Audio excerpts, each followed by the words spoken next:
The courtroom was tense, all eyes on a frightened 3-year-old clutching her stuffed toy.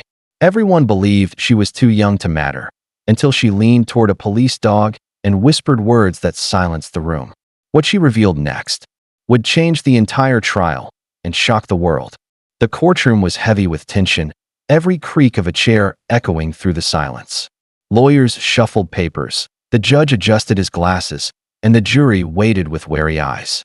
This wasn't just another trial. It was one that had gripped the entire community. The center of it all was a case involving a family, a crime, and a child who was said to be the only witness. Yet that child was only 3 years old. Many whispered doubts. How could a toddler testify? Would she even understand the questions? Most expected nothing more than tears or silence. But then came the unusual sight.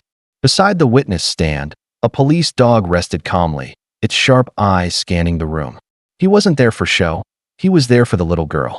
And together, they were about to change everything. The courtroom doors opened slowly, and all eyes turned. A tiny figure appeared, just 3 years old, clutching a worn-out stuffed bunny to her chest.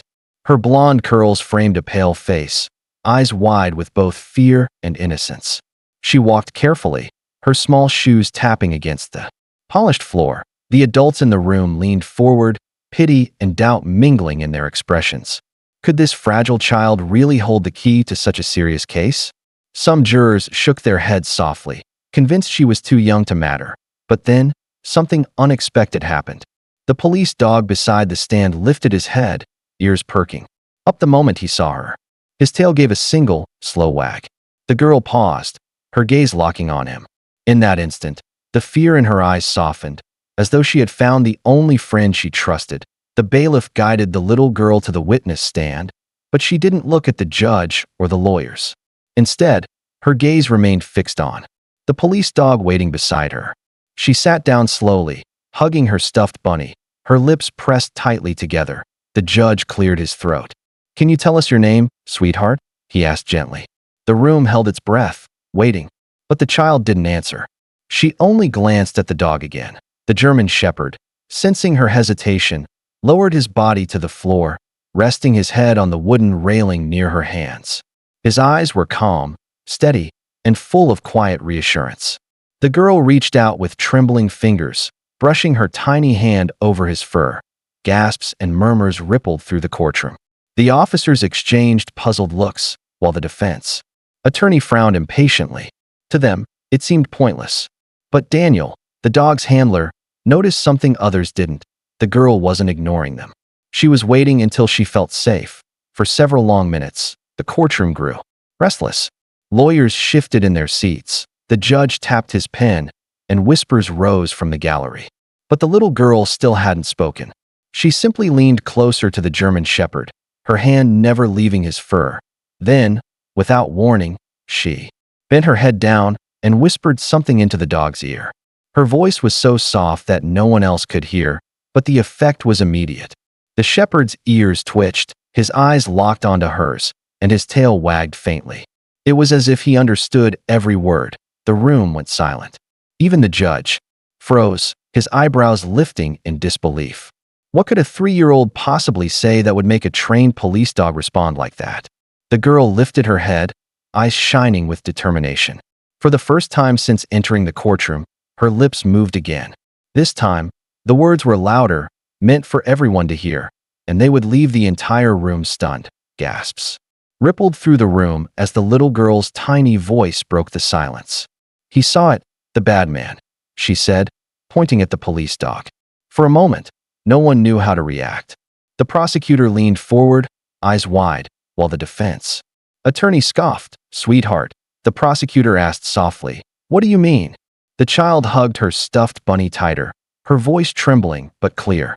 "He was there when the man hurt Mommy. He barked. He tried to stop him." Her eyes brimmed with tears, but she didn't look away from the shepherd's calm gaze. The courtroom erupted in murmurs.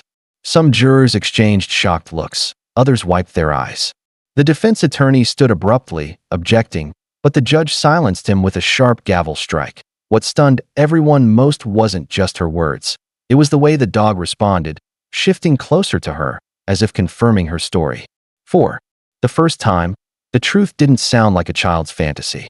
It felt undeniable. The judge leaned forward, his stern expression softening. "Tell us what you remember, little one," he said gently. The courtroom held its breath. The girl's small voice wavered at first, but as her hand stroked the dog's fur, courage seemed to grow within her. "I was hiding in the closet. I heard yelling. Mommy was crying. The bad man pushed her. He hit her.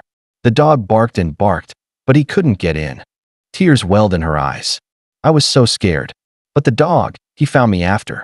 He sat with me until the police came." A hush fell over the courtroom. Her words weren't just a child's imagination. They matched the timeline investigators had pieced together. Details only a witness could know. The German shepherd let out a low, steady whine, pressing his head gently against her lap, as though confirming every word. For the first time, no one doubted her testimony. The defense attorney shot to his feet, his voice sharp. "She's just a child. You can't take this as credible evidence." His words cut through the silence, but the jury wasn't convinced. Too many details matched. Too much lined up with what investigators already knew. The prosecutor rose calmly. "Children may be small, but truth often comes from the most innocent voices. And this truth cannot be ignored." He turned toward the jury, his tone firm. "She's not alone in her testimony. The dog's actions confirm it. Trained, loyal, and unshakably honest." The little girl, still clutching her stuffed bunny, glanced nervously at the shepherd. He shifted closer, his steady presence grounding her. She drew a shaky breath and repeated the most damning part. "The man who hurt Mommy, it was him." She pointed across the courtroom. The accused froze, his face draining of color. Murmurs erupted, louder than ever before. In that instant, the tide of the trial turned. The judge's gavel struck, silencing the courtroom. His voice carried the weight of finality. "Given the testimony, the evidence, and the corroboration, the court finds the defendant guilty." Gasps filled the room, followed by a wave of quiet relief. The little girl's shoulders finally relaxed. She turned to the German shepherd and wrapped her tiny arms around his neck. The dog nuzzled her gently, his tail wagging for the first time that day.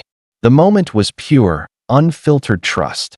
A child finding safety in her truest protector. Tears shimmered in the eyes of the jury. Even the judge's voice wavered as he dismissed the court. Some truths, spoken from the innocence of a child, carried more power than any lawyer's argument ever could. Weeks after the trial ended, the story of the little girl and the police dog spread far beyond the courthouse. The girl was finally safe, surrounded by those who loved her.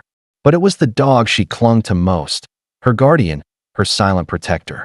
Wherever she went, the shepherd followed, his calm presence reminding everyone that justice wasn't delivered by words alone, but by loyalty, courage, and trust. Daniel, the handler, often said, that day, it wasn't the lawyers or even the judge who carried the truth. It was a child's innocence and a dog's loyalty. And for everyone who witnessed it, the lesson was clear. Sometimes, the smallest voices and the strongest hearts can change the world.